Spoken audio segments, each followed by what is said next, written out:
وای خیلی بد شد. انا بعد شد آقا. بعدن او را راست نزد شاهم آوردم. وای با خزینه چی شد گفته؟ خزینه در جایش. وای زر و زیور چیه؟ زر و زیورهایتان هم در جایش. خنده نزن. آفرین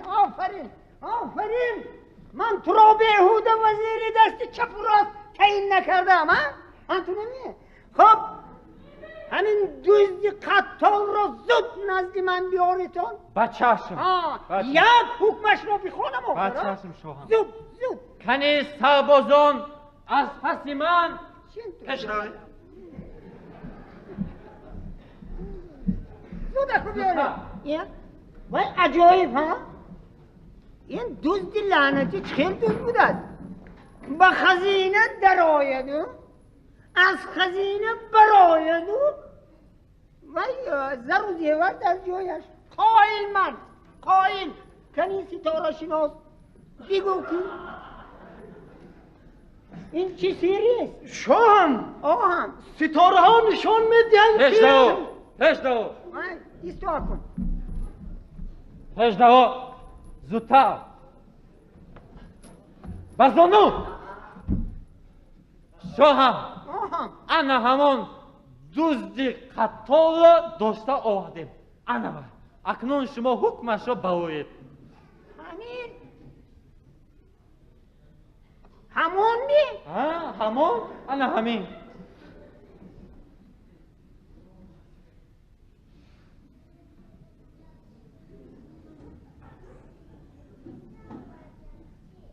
بویش نمی براید کو؟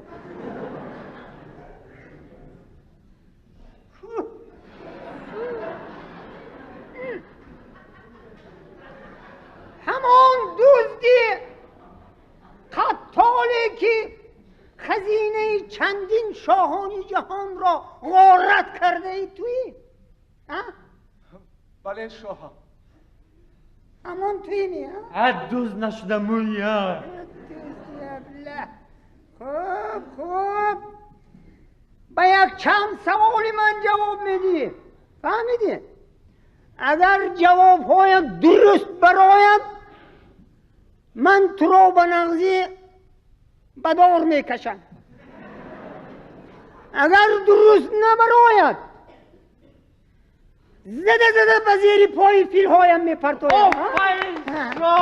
آفرین. خوش بگو کو اگر فرزند خانه خودشون غارت کند با این خیل فرزند پدر و مادر چیکار میکند؟ پدر و مادر شاهم وی را بدار میآویزند. تو جیمشین تو نپرسیده. خب چیکار میکنن؟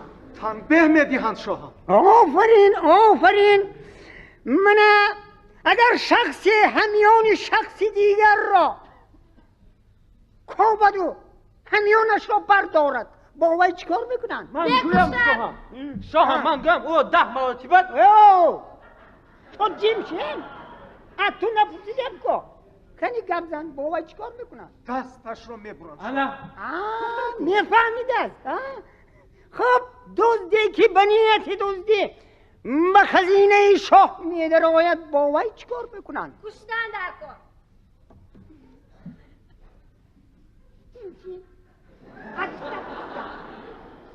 کنی گپ زن او را بدار میکشند شاهم. آفرین نزدیک کردی. دزدی که بنیتی دزدی به خزینه شاه میدراید و یگان چیز را نگرفته برآمدن میرود با وی چیکار میکنن؟ میکشن. به تو هم میدانیم چیکار کنیم. اگه جیب چیده که این جلد کنی گوی چیکار میکنن؟ من نمیدانم شاهم. نمیدانی؟ تو وزیر تو چی میگویی؟ کنی گپ زن. من شاهم من این خیلی دزد رو بای اول میبینم. او بنیت دزدی که در آمدی او بدزد. چی؟ خزینه دیگر شاهان خزینه بود است و خزینه این شاهی آی مقام ما خزینه نیست؟ راست ها؟ یک خزینه ما صدقه خزینه نمی نام دزد بغداد شوی متهم متهم هر کس کسبش حلال باید کند فهمیدی تو می بودی چکار میکردی وزیری با وفایا؟ من اگر می بودم من تمام خزینه اتون رو غارت کردم شما را لچ مادرزاد کردن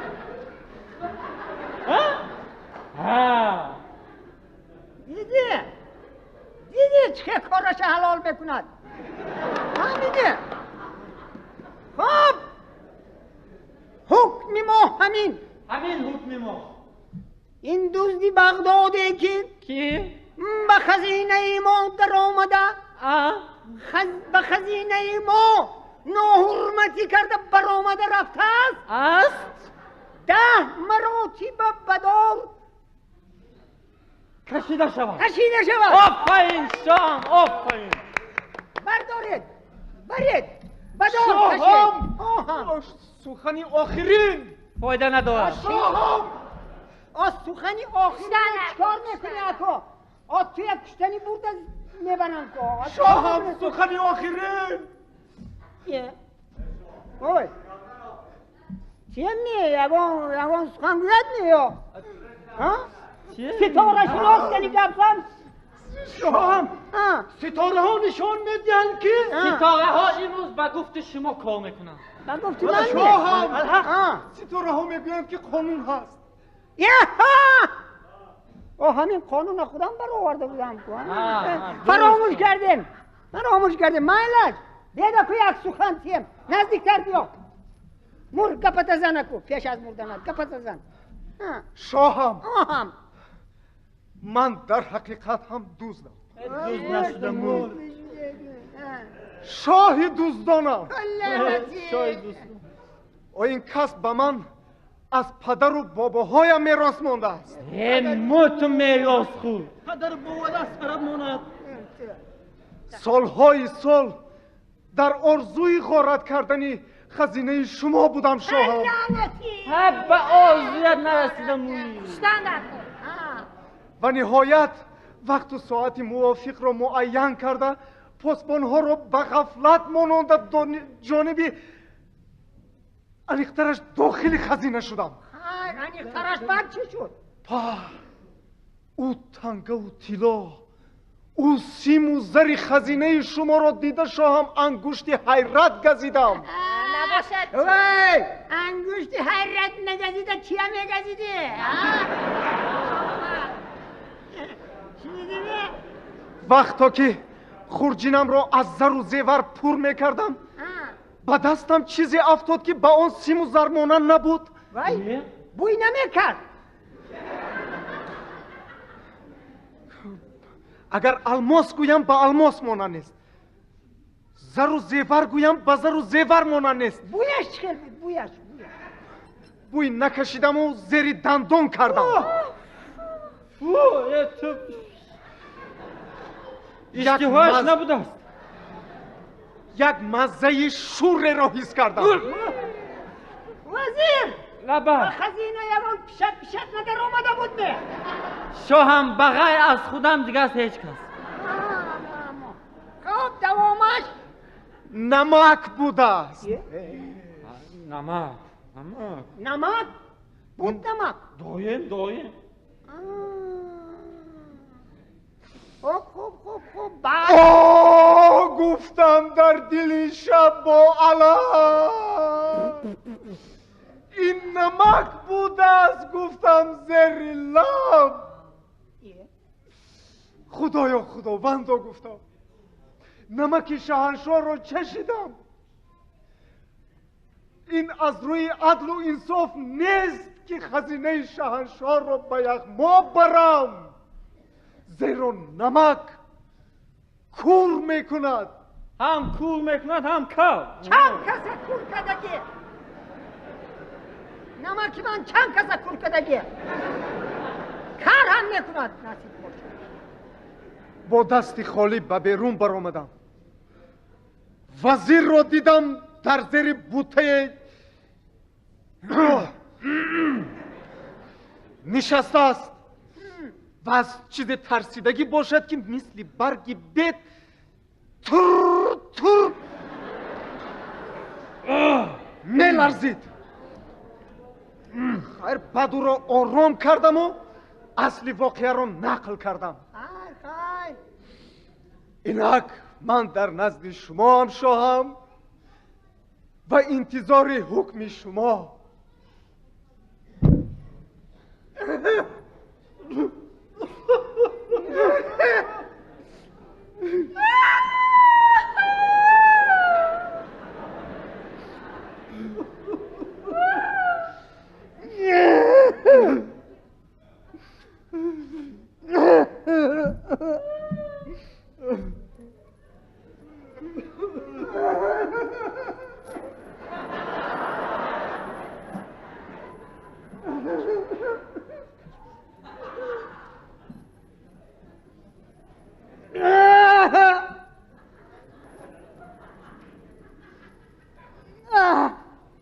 من شامگی من بود یک تناو دوامگی قدر نمک پاست نداشتی بچه. دوست هم باشی قتال هم باشی انصافت بود است. امروز نباشد پگاه شاید آدم شوی. از گناهت گذشتم این سو گذر، از گناهت گذشتم این سو گذر. شاه تو باشی وزیری بے وفایم. با وفایتان شاه نیت های بد که داری از این ملک گوشتم نکن. بدم نه. شاه از گناهت نگذشتم این سو گذر، شاه از گناهت نگذشتم این سو گذر.